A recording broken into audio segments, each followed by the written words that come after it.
guys. I'm here today with Greg Ginnivan. He's been kind enough to give us some of his time. Greg is a seasoned veteran in the IT industry. He's been in sales and high-performing sales for a very, very long time. I've known him for many years.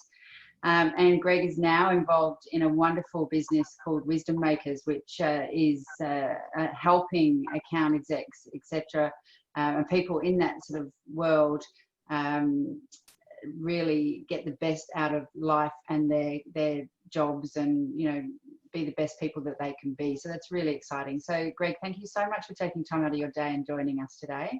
Thanks, Rebecca. Thanks very much for having me. I appreciate it. Yeah, no worries at all. Now we're just going to have a conversation, if that's okay, around looking for, I think we'll talk to you as a candidate, because obviously you've been in the industry for a long time. I know that you are a high performer, which means that to a point you get to be a little bit choosy about who you work for, if we can just be a little bit arrogant for a minute, in a nice way. Sure. And so, I've found over the years that some companies are very good at attracting and retaining high performers, and other people are not so good at it.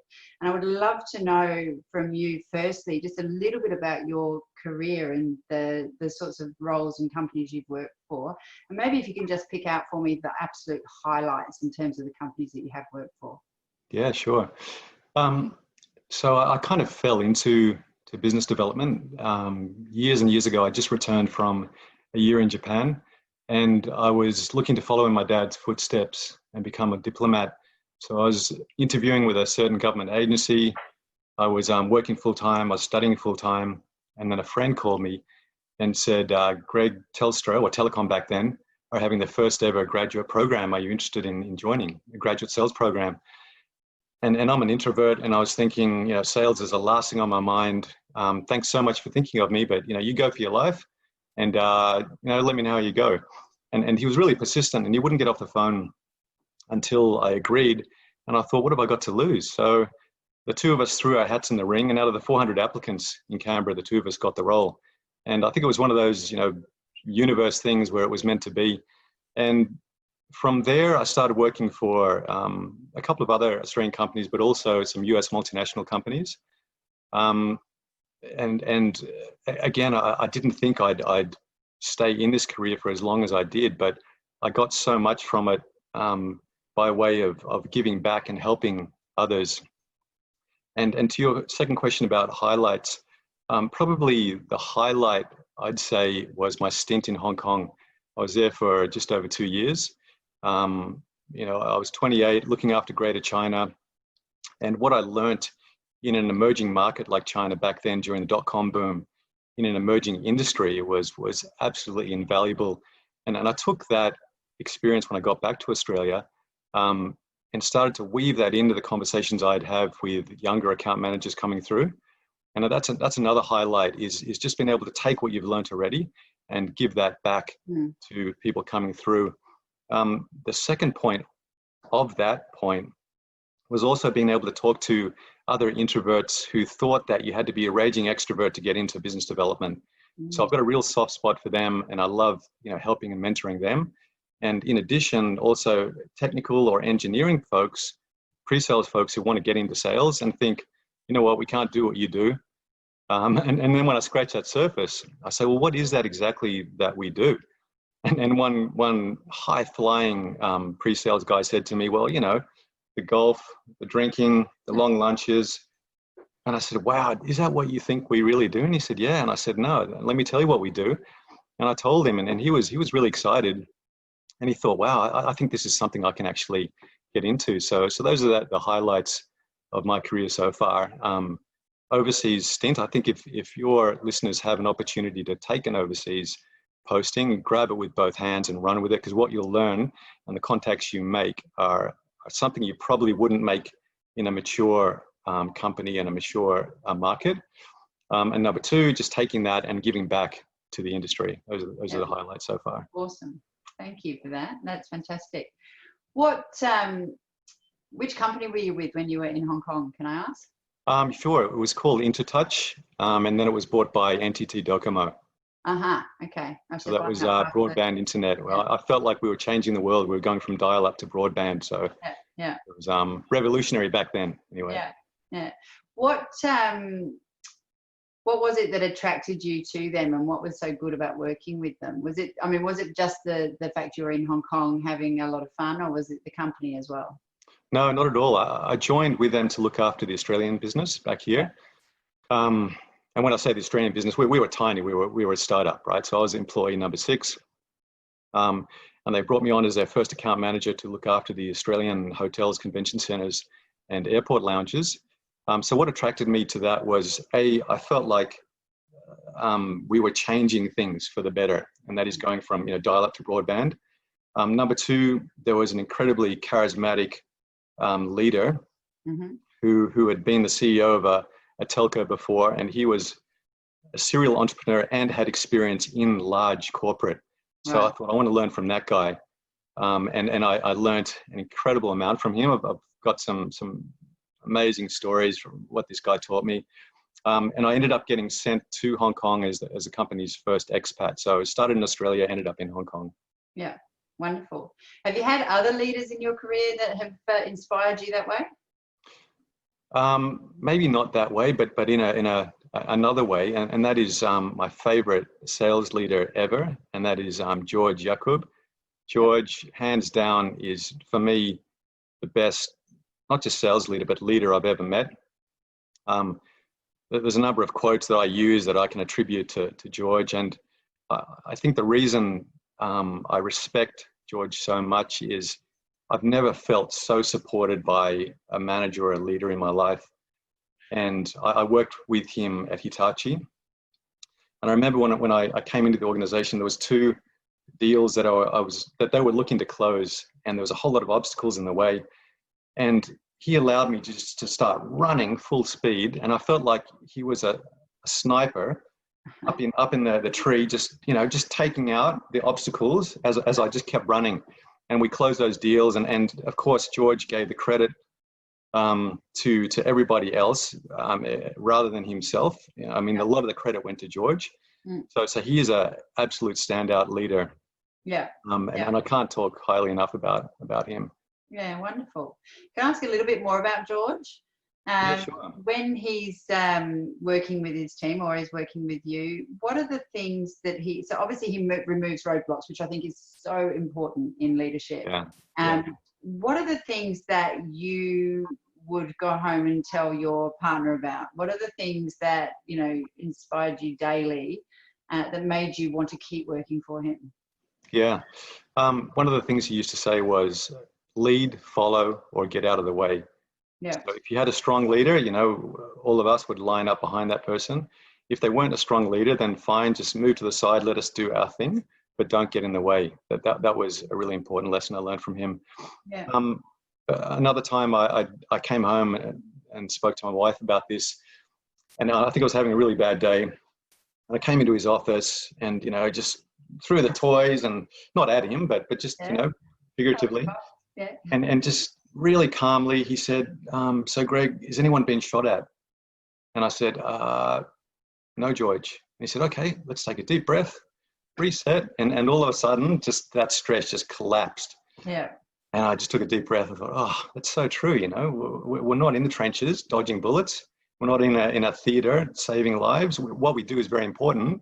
But his ability to bring perspective was just phenomenal. Yeah. That, and also his care factor. One of my favorite sayings is, people don't care how much you know until they know how much you care. And that's a Teddy Roosevelt saying. And George lives and dies by that saying. He looks after his team first and foremost. Yeah. And it shields his team from any corporate politics that may impact their performance. So as a result, his team will bend over backwards for him and generally do pretty well. Yeah. He's now over at Pega at the moment. Okay, wonderful. And did he generally have a fairly strong retention rate in terms of his people? Yeah, I can't speak to that. I'm not sure, but I know that the people who have worked with him have stayed until he's generally moved on. Yeah. So retention rate, overall has been good. Yeah, fantastic. And what about values? Was it clear what values you were working with in that team? Were there shared values, shared purpose?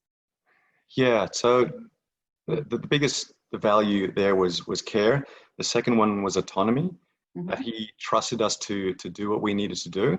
Yeah. And when we needed him, he would be there, rolling up his sleeves, getting into it, often writing the tenders alongside us, getting in early on a weekend to help us out.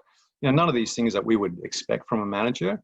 And that's why I make the distinction between manager and leader. I think the leaders are out there leading from the front, and when they need to, they drop down behind, roll up their sleeves, and get the job done with us. Yeah. So those were the two strong values. It's interesting that you say it's not something you would expect from a leader. Yeah, I've been fortunate to have leaders like George and maybe another one or two along the way, but I've also had a lot of leaders that I would call managers that are simply managing a spreadsheet and managing the numbers and haven't provided a inclusive environment that's emotionally safe and supportive and a sense of belonging.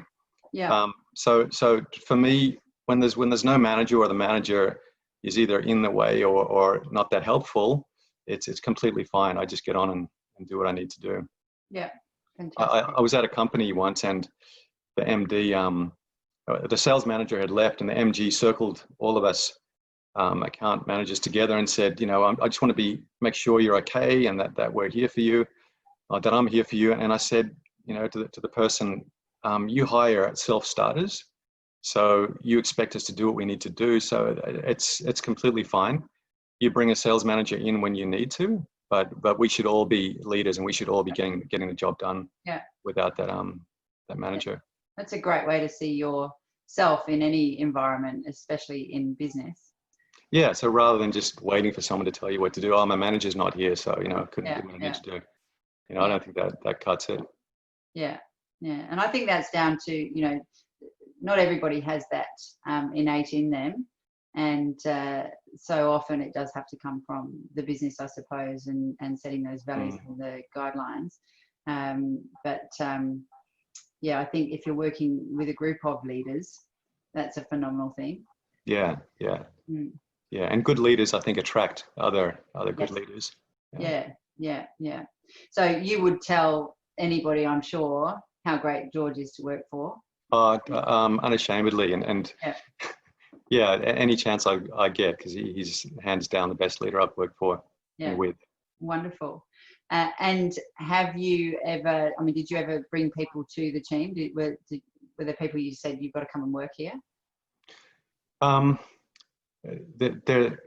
There was a couple, although when I worked with George, even though I've known him for 6 years, I only worked with him for 3 or 4 months, because then he moved on to another company. Okay, right. So otherwise, I would have, called up all my friends and said, "You need to come and work, with George in our team, because we're having a great time and we're kicking a lot of goals, and he looks after us and we look after him." And so unfortunately, it wasn't for very long, but we've stayed in touch, and I'd gladly work alongside him again. Yeah, awesome, fantastic. Thank you for sharing that. And I wonder if George knows how famous he is. I'll have to send him this video. Yeah, he might have seen some of my LinkedIn posts where I've mentioned him, but probably not. He's just got his head down, focusing on his business. That's what he does. Yeah. Awesome. Sounds like an amazing man. He is, yeah. And so when you're, how many times have you changed jobs recently? How many roles have you had over the years? Quite a few, and I probably am following the millennial track, even though I'm far from millennial. I'm Gen X. I've moved in order to learn as much as possible in as short a period of time across as many industries as I can. Yeah. So I was most recently with a company called Arctis in Canberra. They're in the defense intelligence space. And that was not my traditional business development role. That was a sort of a senior executive across sales and operations, and working closely with the CEO. And that's something I got a huge amount of personal satisfaction out of. And that is, rather than just working as a small cog in a business, it was sitting at the boardroom table and actually setting strategy and making important decisions. Not to say that the sales role is not important, but it was a very different kind of role that was challenging me mentally. Yeah. And that was a lot of fun. Yeah, okay. That was a segue into a question about what it is specifically that attracts you to companies. Are there things that you look for, and are there things that would turn you off if you were talking to an organization? Yeah, so probably the biggest thing that attracts me now is who I work for. Right. And that is, again, I'll use the term leader. I look at that first and foremost. In the old days, I used to look at how much money can I make. I think most young people starting out are on that track. Hey, can I make $500,000? Can I make $1 million? What's happening here? Who are your top achievers? What are they making? Not anymore. It's around values. What are the values? And specifically, what are the values that the leader has? And again, will he allow his team to self-organize? Will he give them the autonomy that they need to go out and build a business for themselves, the team, the country, and the company overall? Yeah. So yeah, really, Rebecca, it's values and it's leadership of the specific leader that I'll be working for. Secondary to that is the mission of the company. Is it something I believe in? Yeah. I'm not your typical salesperson that can sell, ice to Eskimos. I've got to really believe in it. And that's why I love the Simon Sinek Golden Circle. And that is people buy why you do something rather than how and what. I'm sure you've seen that video. And if I can sell the why and people can see the belief in my eyes when I'm promoting that, I generally do pretty well. If I don't have that, then it's not gonna happen. Yeah, it just doesn't resonate. Yeah. Doesn't resonate, yeah. Yeah, and I had a question just poised then, and I've just forgotten what it was. Oh, that was it. How do you know that you're dealing with a leader that you will want to work with? Do you, how do you go through the interview process, or how do you find out if it's somewhere you want to be? Yeah, wow. In the old days, again, I say old days, I used to just ask people who worked for that particular company and that particular leader. I've been burnt doing that. So now I do my own due diligence, and I will meet with them. I'll meet with their manager. In one situation where I just felt like something was wrong, and I can't obviously mention the company's name. It's one of the high-flying companies. They were pretty keen to bring me on board to look after the finance sector. And I met some really great people, but they all seemed super stressed out and something, I just couldn't put my finger on it. So I met with their sales director and I knew immediately that this probably wasn't going to work out. But a friend working in there said, no, Greg, you owe it to yourself to check this out properly. So I flew to the States. I met with the CEO. This is a Fortune 500 company. Met with the CEO and I interviewed him. And he said, Greg, so I understand you're 99% of the way there. What's the 1%? What do we need to do, right? And I was thinking, this guy's trying to close me out. I thought, that is not, for me anyway, that approach didn't work. And I said, well, to be frank, I'm just a bit concerned about your work-life balance. A lot of your people, obviously you're growing at triple digits, but your people just feel and look manic and completely stressed out. And then I looked over his shoulder and saw a picture of his two young kids, probably about the same age as mine. And I said, oh, hey, so-and-so, are those your kids? And he just does a micro glance over his shoulder and goes, yep, those are my kids. So anyway, Greg, what's a 1%? And I thought, wow. And that, he just completely lost me at that point. Yeah. I got on the plane, flew back and just said, thanks very much, but I'm moving on. And interestingly, that friend in the company that was very keen to bring me across said, Greg, you know what? You dodged a bullet. And he left about 2 weeks later. And I thought, wow, what if I'd gone there? So now short answer is I do my own due diligence, even if I have to go and talk to the most senior leader, wherever they are in the world. Yeah. Well done. Yeah. Awesome. That's really, really great. Thanks. Tip and very, very helpful. I just think, Rebecca, life's too short now. We've got to try and get it right. Yeah, absolutely. And I still, and I flip it and say that in an organization, depending on what the culture is like, sometimes they're just not mindful of this stuff. They're not mindful of, they think that, the money, the prestige of the organization, of the company, etc., and they don't really get the purpose or the vision right, and the connection to the people. And I think that's really, really important. And you know, like we've discovered, people talk to people. Good people talk to good people. And couldn't agree more. Couldn't agree more. But you know, it's not an easy decision when they're dangling the ability to make 7 figures, and you think you can compress your earning years by about 5 years, 5 to 10 years. You know, it's a tough decision. But at the end of the day, if you do something for the money, then it'll catch up with you, and you'll probably flame out, and you know, won't be good for anyone. Yeah, absolutely. You know, I'm a big believer in loving what you do, so you can live a life you love. And I just love think it. that it's not, you know, nothing's that valuable that you should give up your, you know, your family, your life. I mean, there's so many things that can happen. It's just so important to have that balance. Totally agree. And your health as well, Rebecca. You know, absolutely. I wrote about it in my origin story for Wisdom Makers. You know, I had a couple of health scares, and I just thought, what's the point of doing this and striving for you know, big dollars or the next rung on the corporate ladder if you're going to leave a young family behind? You know, seriously, what is the point? Yeah. We tend to get on the hamster wheel, I think, and then not realize that we need to maybe jump off at a certain point. And it's almost like you fall into it and you keep running and you keep running, and then you've got to keep stretching and stretching and stretching, and then suddenly you take a breath and you realize that, you know, you don't need to be doing this anymore. And that's what I think. Too many people don't take that breath, and that's my mission, is to make sure that people are seeing this stuff, and that they're getting the balance in their lives and enjoying what they do and still being great and achieving what they need to achieve. And that's why I love what you're doing with your executive coaching. You know, it's sometimes we need that person to hold the mirror up. Yeah. Say, check this out. You know, look what's happening here. Because a lot of them, and I was one of them, you're just not mindful of it. You're just running a million miles an hour, and then all of a sudden your body just packs it in, and the lucky ones get through that, and the unlucky ones not so much, right? So having a close confidant or a coach to help you with that is, I think, key. Yeah. Absolutely. And you'd be amazed how many leaders I've worked with who have high anxiety. Well, you probably wouldn't be amazed, but it's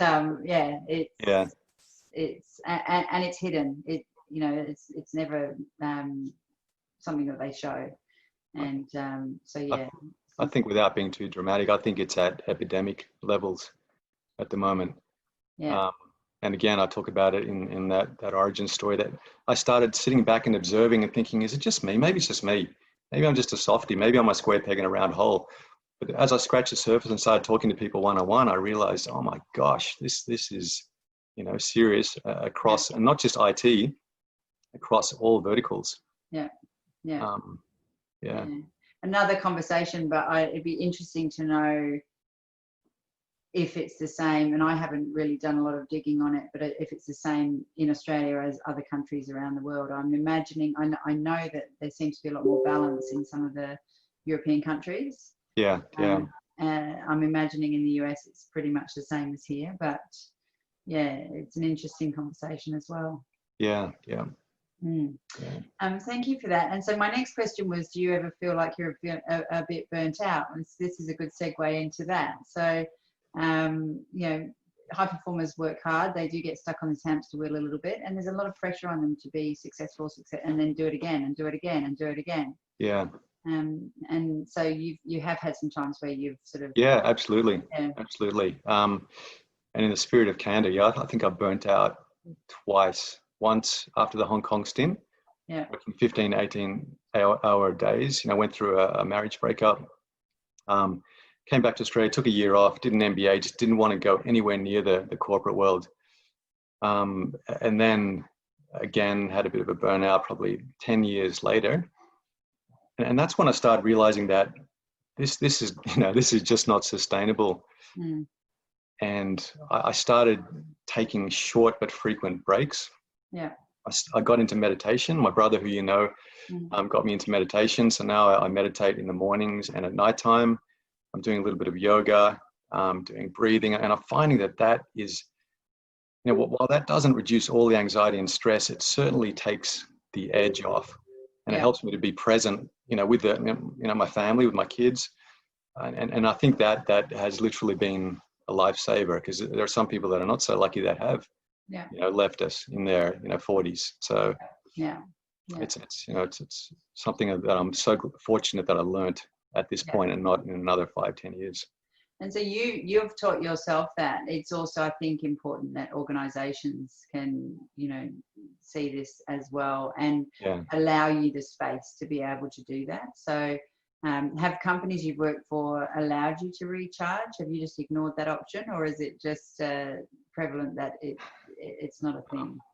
Yeah, so yes and no. Some companies are really good at it and genuinely mean it. Some companies talk about it and don't mean it. But to your point, I think a lot of it was I've got to take responsibility for it, because it probably was there, but I chose not to, because I thought, well, I've got a target to hit, and I'm going to do what it takes, not just to hit it, but to exceed it. Yeah. So a lot of the times, business development people are their own worst enemy, because they're like corporate athletes, or sprinters. They sprint and they crash, sprint, crash. So yeah, even though there is probably a whole host of wellness options there, we either choose to ignore them. Taking responsibility, probably choose to ignore them most of the time. Yeah. But there generally are companies out there that I don't think they really care about that. Yeah, it's not something that's top of mind for them, unfortunately. Yeah. I think that will change over the next 10 years or maybe 5 years, because like we said, it's at epidemic levels and they need to. Yeah, yeah. So I think some people think it's a bit of a buzz, it's a bit of a gimmicky thing at the moment, but I think it's actually a response to the fact that, it's a bit like we're ruining the environment, we're kind of doing the same thing to ourselves. Yeah. So it's a great analogy. We need to kind of start saving ourselves as much as we're saving the environment. And I think one feeds the other almost. Yeah, I love that analogy. Yeah.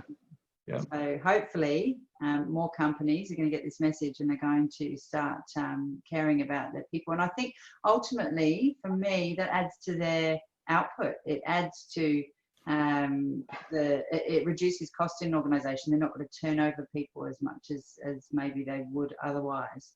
People aren't going to be having to leave to seek a breather, Yeah. Couldn't agree more. And it's exactly what I was about to say.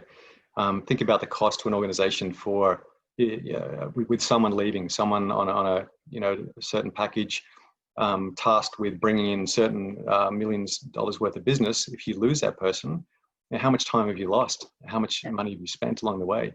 Yeah. Not to mention their reputational bad will that follows you around from that happening. So I think the companies that get that right are going to be some of the best companies to attract and retain the best talent. Yeah, absolutely. And customers from that perspective. And customers, great point. Yeah. And they can sense that. Customers that I've become friends with now have said to me, Greg, we can sense when our account manager, account executive, BDM is desperate and needs to do their number. And it, they say it just comes across with such desperation that it makes us not want to do with that business with that company at all. Yeah. And they've been really outspoken in that feedback. They didn't give that to me at the time, and they've quickly followed up with, but we don't see you like that. You're not the typical salesperson. Yeah. But okay, that's nice, and I really hope that was that's genuine. But the point is that's how they feel, and what sales leaders need to realize is the more pressure they put on their salespeople to go out and do that, like you said, the more the clients will feel that, and it'll probably repel them and inadvertently bring in less business rather than more. Yeah. Which I know sounds counterintuitive, but it's not. Ultimate long term, absolutely. And the other thing is with the cloud coming into the picture as well. Companies, I know sometimes it's difficult to move around, but companies can make decisions to change, and it doesn't cost them quite as much as it would have had it been an infrastructure issue or with the old school software, etc. So you got to be really mindful of the whole customer experience, and I'm just trying to think of the job title. I've forgotten it. The client experience manager, is that what they call it? The new account manager. Like a client exec? But they're more the customer experience manager. Yeah, more experience management. So Salesforce and people like that have these roles now, where it's a lot more about that stuff as well. Right. So I suppose they can have the salespeople maybe misbehaving a little bit, as long as they've got the people, the experience managers on it. Cleaning up the mess and I don't know. Looking after them. Yeah. Oh, this is really, really good. Thank you. And I think some fantastic things for people, who are high performers to think about, and companies who are wanting to attract high performers into the business. I think it's absolutely crucial that this stuff is covered by them. I'm just going to look at my little list of questions. Yeah, sure. I haven't. So we've already covered some of this stuff. One of my questions was, have you turned down a job? You've already told me you did. And we talked about purpose and mission and how important that was as well. Is there anything else you would like to add that you think is important in this conversation? No, I think you've covered most of or pretty much all the salient points that I would have liked to talk about, Rebecca. I do want to give you a big shout out for placing me at Hitachi the first time around. That was a long time ago. Yeah, that was. It set me off on a pretty lucrative career in this space, and I thank you for that. So, and thanks for your good work on this interview series. I really appreciate it. You're welcome. No, I really appreciate your time, and I will certainly share this with you so that you've got this video as well, and I may well share it with George as well, if that's okay with you. Yeah, sure. Okay. And, be honoured. As I say, let's all be on a mission to achieve the change that we need in the marketplace. I think, I always say as well, be the change you want to see. So I think we'll do some fantastic things towards it, and hopefully I can make a difference as well. Thanks, Rebecca. All right. Good work.